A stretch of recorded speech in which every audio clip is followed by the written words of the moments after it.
The great economist and author Thomas Sowell is wont to say that the least intelligent form of life is a committee.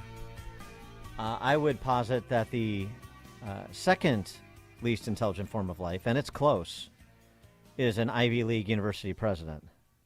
That's based on the performance we saw from Claudine Gay at Harvard and Liz McGill, Penn, the other day before House Committee. Throw in the president at MIT, too, even though it's not Ivy League. They're all embarrassing. Some points that Tyler Cohen, speaking of economics, econ professor George Mason made in his recent Bloomberg column, I think are salient. Some of which we covered in response to the testimony earlier in the week, but bears some repeating. Cohen makes 3 points. The entire testimony is ruled by lawyers for fear their universities might be sued and their need to placate internal interest groups. This is a major problem, in addition to their unwillingness to condemn various forms of rhetoric for violating their codes of conduct. It's ruled by HR department, and it gets dark very fast. Yeah. Number 2, they're all in a defensive crouch. None of them are good on TV. None of them are good in front of Congress. They have ended up disgracing their universities in front of massive audiences, perhaps the largest they'll ever have, simply for the end goal of maintaining a kind of illusory maximum defensibility for their positions within their universities. At that, they are too skilled. Yeah, the American people weren't their audience. Something to remember. At least that's what they thought. Not one came close to number 3, not one came close to admitting how hypocritical private university policies are on free speech. You can call for intifada, but cannot express, say, various opinions about trans individuals. Not de facto. Whether you think they should or not, none of these universities comes close to enforcing, quote-unquote, First Amendment standards for speech, even off-campus speech for their faculty, students, and affiliates. That's a key point. We noted that Harvard ranked last in the country on the FIRE rankings for free speech on campus, and Penn wasn't that much in front of Harvard in terms of those rankings. And so the fallout continues. A bigwig, Ross Stevens, who's the founder of a financial services company called Stone Ridge, informed Penn via letter that he would cancel $100 million of Stone Ridge shares held by the university if it didn't replace President Liz McGill. Good. Put a $100 bounty on her head professionally. $100 million, yeah, that's great. But nothing yet. I mean, I'm still waiting for something to come on the transom here to let me know that she's resigned.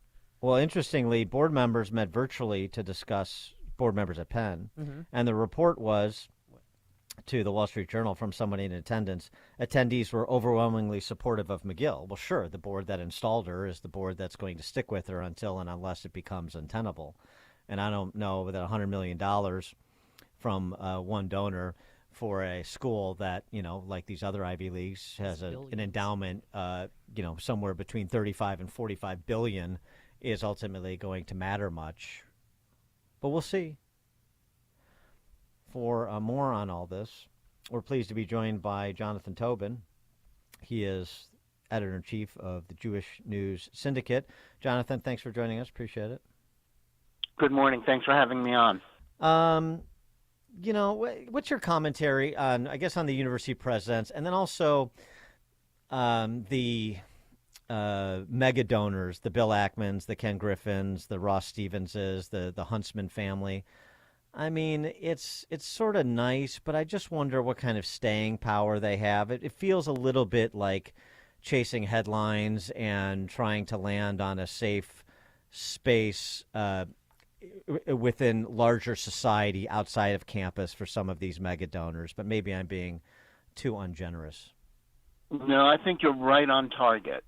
As much as I applaud any gestures to cut off these universities, any pressure to be put on them in the only way that they understand, which is obviously fundraising. But it goes much deeper than this. And if you are just using this as leverage in some way, it's not going to really make much of a difference, because the problems are much greater than just the fact that 3 bureaucrats, and that's what these people actually are in the end, reading, basically from their lawyer's instructions, put on this appalling show in Congress where they couldn't give a simple yes or no whether advocacy for genocide, goes against their their college's policies. The problem is much deeper because their refusal to make that very simple declaration, common sense, is rooted in the way their institutions have been conquered and completely taken over by the whole DEI bureaucracy, the whole DEI woke catechism mindset, which declares Israel and the Jews to be possessors of white privilege, falsely, because Israel is not a white country. Half of Israeli Jews are actually of Middle East or North African origin.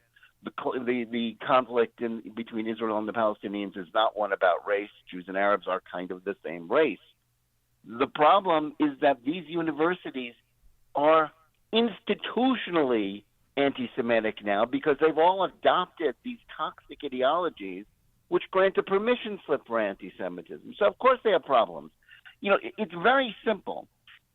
Anybody on those campuses or any other elite campus, whether they have a team in the Ivy League or not, if you were to advocate for the Ku Klux Klan or advocate for the lynching of African Americans or Hispanics, something, it's like mind-boggling, something so terrible, straight out of our, the darkest side of American history. We know there wouldn't be, you in an eye blink, you'd be expelled. If you're a faculty member, you'd be thrown off campus. Right. Even if you had tenure. I mean, in fact, at the University of Pennsylvania, law professor Amy Wax has been basically thrown out. I've interviewed her. It's a great story, worth going into by itself. How she has sort of, issued some very non-orthodox opinions about the way these universities are running, about all these woke ideologies, and she can't teach anymore.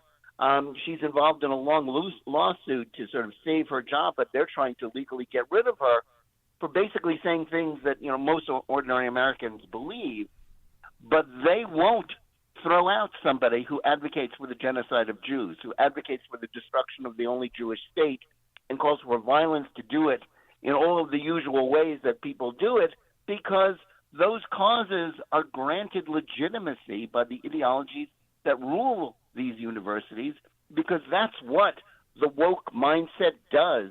It wrongly creates a moral equivalence between the war on the one Jewish state on the planet and the struggle for civil rights in the United States, which is crazy, but it's what they actually believe. Well, why do you think get rid of that?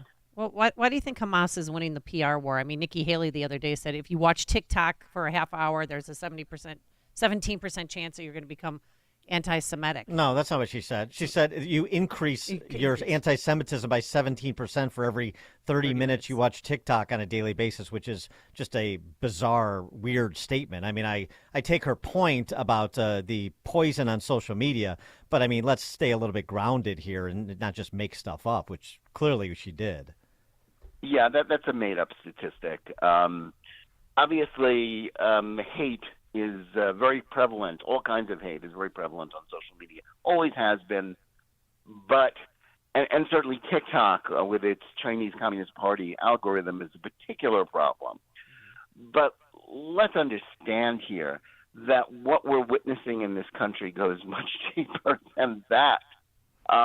It's about these ideologies which sort of put us towards in that particular direction, which enable anything. And the point is, if these institutions can't change, and I think it's arguable that most of them can't, certainly, and most of them clearly don't want to. They are appealing to a specific kind of donor, a specific kind of mindset, and then we have to cut them off from federal funds, and parents have to somehow wean themselves from trying to send their kids to these and look for alternatives. When institutions fail us, we have to get rid of those institutions, and our elite universities are failing this country. They're failing the American people. And then those elite universities send these identitarian, addled best and brightest, allegedly, to many sectors. Right. Junior people in the in the Biden administration, Well, that's interns protesting yeah. that. But let me make one point that I think is important, because you asked me, is Hamas winning the war? The information war.